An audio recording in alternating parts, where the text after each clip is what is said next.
ತುಳಸಿ, ಯಾರಮ್ಮ?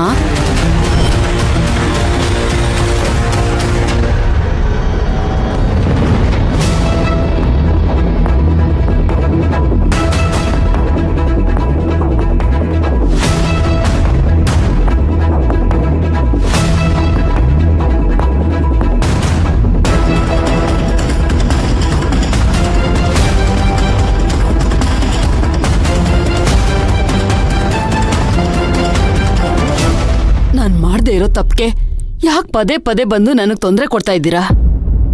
ಎಲ್ಲ ವಿಷಯದಲ್ಲೂ ಯಾಕೆ ನನ್ನ ಕೆಟ್ಟೊಳಗ್ ಮಾಡ್ತಾ ಇದ್ದೀರಾ?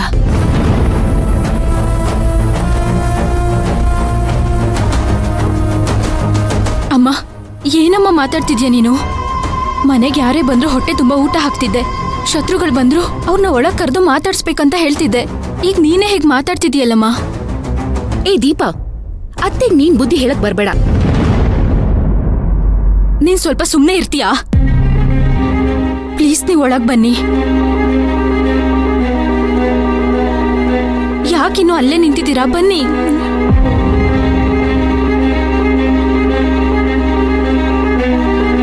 ಬನ್ನಿ, ಕುತ್ಕೊಳ್ಳಿ. ಬನ್ನಿ, ಕುತ್ಕೊಳ್ಳಿ. ನೋಡವ್ವ, ನಾವು ಅತಿಥಿ ಸತ್ಕಾರ ಏನು ಪಡೆಯಕ್ ಬಂದಿಲ್ಲ. ಏನೋ ನಮ್ಗೆ ಗೊತ್ತಿಲ್ಲದೆ ಆಗಿರುವಂತ ತಪ್ಪಿಗೆ ಕ್ಷಮೆ ಕೇಳೋಣ ಅಂತ ಬಂದಿದೀವಿ ಅಷ್ಟೇ ಕಣವ್ವ. ಅಯ್ಯೋ, ನೀವು ಮೊದ್ಲು ಕುತ್ಕೊಳ್ಳಿ. ಕುತ್ಕೊಂಡು ಮಾತಾಡಿ. ಇಲ್ಲ, ಕುತ್ಕೊಳ್ಳಿ ನೀವು.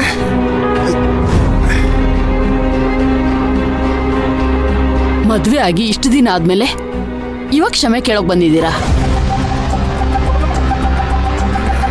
ಹಂಗಲ್ಲ ತಾಯಿ, ನನ್ನ ಕೂಸಿನ ಜೀವನನು ನಿಮ್ಮ ಮಗನ ಜೀವನನು ಈಗ ಬಿರುಗಾಳಿಲಿ ಹಚ್ಚಿಟ್ಟಿರೋ ದೀಪದ ತರ ಆಗೋಗ್ಬಿಟ್ಟದೆ.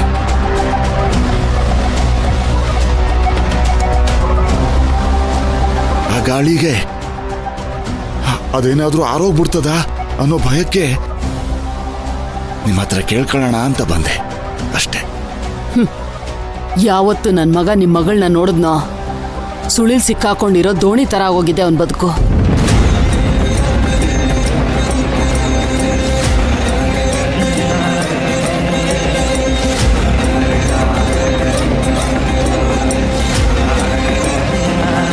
ನೀರಲ್ಲಿ ಬಿದ್ದಿರೋರು ಇಬ್ರು ಈಜಿ ದಡ ಸೇರ್ಲಿ ಅಂತ ನಾನು ಹೇಳ್ತಾ ಇದ್ರೆ ನೀವು ಅವ್ರು ಮುಳುಗೋದ್ರ ಬಗ್ಗೆ ಮಾತಾಡ್ತಾ ಇದ್ರಿಲ್ಲ ತಾಯಿ.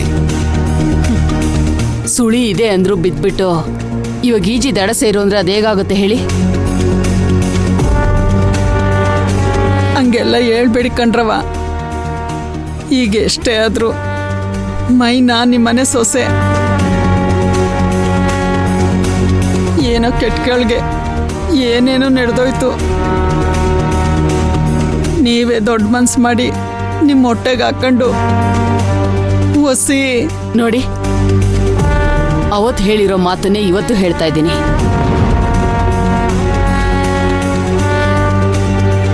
ನಿಮ್ ಮಗಳ ಜೀವನ ಹಾಳಾಗ್ಲಿ ಅಂತ ಬಯಸೋ ಕೆಟ್ಟ ಹೆಣ್ಣು ನಾನಲ್ಲ. ಅದೇ ತರ ನಿಮ್ ಮಗಳನ್ನ ಮನೆ ತುಂಬಿಸ್ಕೊಳ್ಳೋಷ್ಟು ಒಳ್ಳೆಯವಳು ನಾನಲ್ಲ.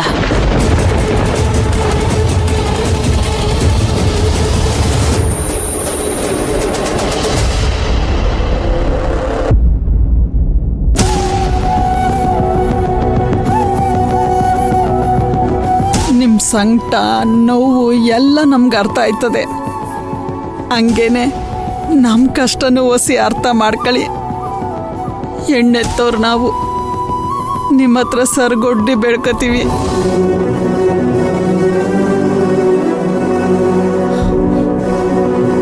ನನ್ ಮಗ ಯಾವತ್ತೂ ನನ್ನ ಎದುರುಗಡೆ ನಿಂತು ಒಂದು ಮಾತು ಆಡ್ದವನಲ್ಲ. ಆದ್ರೆ ಅವನು ನಿಮ್ ಮಗಳಿಗೋಸ್ಕರ ಈ ಮನೆನೇ ಬಿಟ್ಟು ಹೋಗಿದ್ದಾನೆ. ನನ್ನ ಸಂಕಟನ ನಾನು ಯಾರ ಹತ್ರ ಹೇಳ್ಕೊಳ್ಳಿ? ನೀವು ಒಬ್ಬ ತಾಯಿಯಾಗಿ ಈ ತಾಯಿ ನೋವು ಯಾಕೆ ಅರ್ಥ ಆಗಲ್ಲ? ನನ್ನ ಮಗನ್ನ ಮತ್ತೆ ನನ್ನ ಮನೆ ಕರ್ಕೊಂಡು ಬರೋಕೆ ಎಷ್ಟು ಕಷ್ಟಪಟ್ಟಿದ್ದೀನಿ ನನಗೆ ಗೊತ್ತು. ಇವಾಗ ನಿಮ್ಮ ಮಗಳಿದ್ದಾನೆ, ನನ್ನ ಮಗ ಮನೆಗೆ ಬರಲ್ಲ ಅಂತಿರೋದು. ಅಂತವಳನ್ನ ಮತ್ತೆ ನಮ್ಮನೆ ಕರ್ಕೊಂಡು ಬಾ ಅಂತ ಹೇಳ್ತಿದ್ದೀರಾ ನೀವು?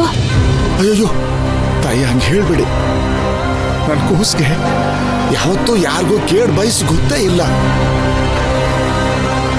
ಅದರಲ್ಲಿ ಅವಳು ಈ ರೀತಿ ಖಂಡಿತ ಮಾಡೋಳಲ್ಲ. ಖಂಡಿತ ಮಾಡೋಳಲ್ಲ. ಅವಳು ಗರ್ಭಿಣಿ ಅಂತ ಗೊತ್ತಿದ್ರು ನಮ್ ಮಾವನ ಬಲೆಗ್ ಹಾಕೊಂಡು ಮದ್ವೆ ಆಗಿ ನಮ್ಮನೆ ನೆಮ್ಮದಿನೆಲ್ಲ ಹಾಳು ಮಾಡ್ಬಿಟ್ಲಲ್ಲ. ಅವಳು ನಿಮ್ಗೆ ಒಳ್ಳೆಯವಳ?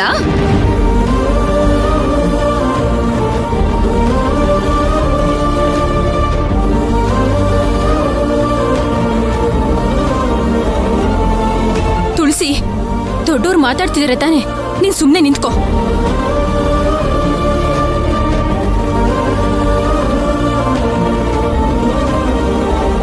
ನನ್ನ ಪ್ರಶ್ನೆಗೆ ಉತ್ತರ ಕೊಡಿ. ನಿಮ್ ಮಗನ್ಗೆ ಒಬ್ಳು ಗರ್ಭಿಣಿ ಆಗಿರೋ ಹೆಣ್ ಜೊತೆ ಮದುವೆ ಮಾಡಿಸ್ತೀರಾ?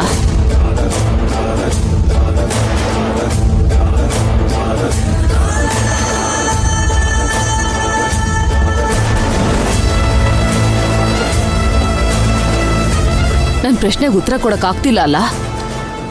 ನಂಗೆ ಗೊತ್ತು ನಿಮ್ಗೆ ಈ ಪ್ರಶ್ನೆಗೆ ಉತ್ತರ ಕೊಡಕ್ಕಾಗಲ್ಲ ಅಂತ.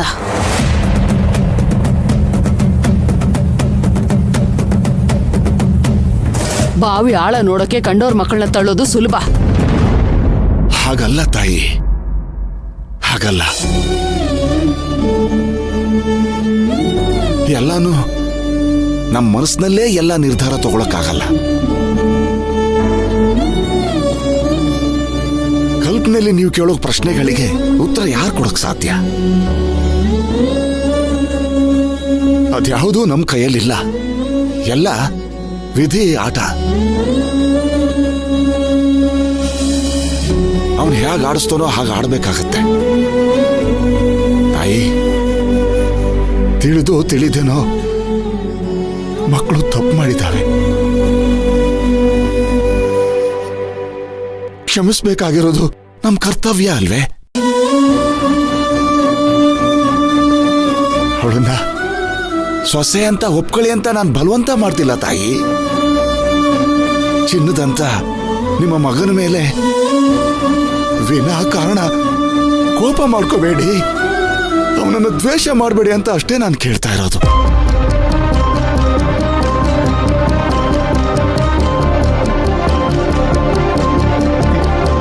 ನಾನೊಂದ್ಸಲ ನನ್ನ ಬಾಳ್ನಲ್ಲಿ ನನ್ನ ಮಗನ ವಿರುದ್ಧ ಇದನ್ನೇ ಮಾಡಿತ್ತು.